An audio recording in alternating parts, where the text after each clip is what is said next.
المستقيم صراط الذين أنعمت عليهم غير المغضوب عليهم ولا الضالين آمين. سيقول السفهاء من الناس ما ولاهم عن قبلتهم التي كانوا عليها قل لله المشرق والمغرب يهدي من يشاء إلى صراط مستقيم.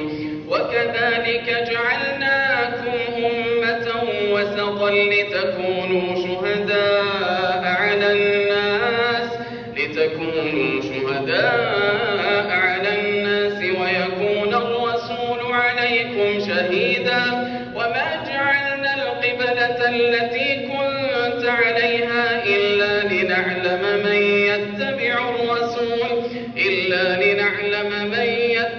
الرسول ممن ينقلب على عقبيه وإن كانت لكبيرة إلا على الذين هدى الله وما كان الله ليضيع إيمانكم إن الله بالناس لرءوف رحيم.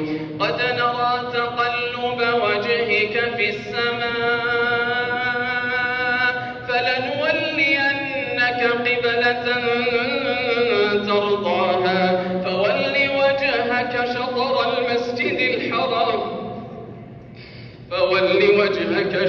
المسجد الحرام وحيث ما كنتم فولوا وجوهكم شطره وإن الذين أوتوا الكتاب ليعلمون أنه الحق من ربهم وما الله بغافل عما يعملون.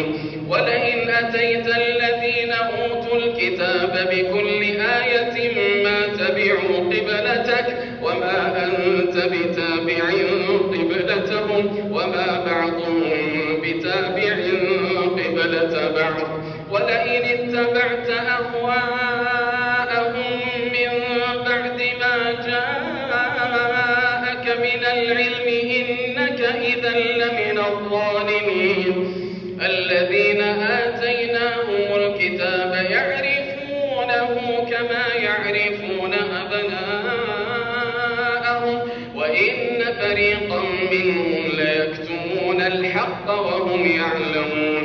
الحق من ربك فلا تكونن من الممترين ولكل وجهة هو موليها فاستبقوا الخيرات أينما تكونوا يأتي بكم الله جميعا إن الله على كل شيء قدير.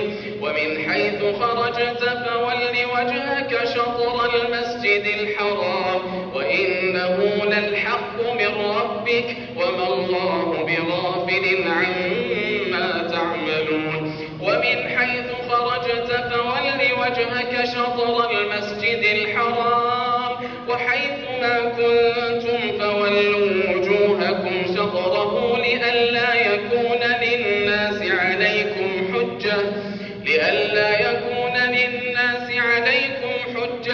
إلا الذين ظلموا منهم فلا تخشوهم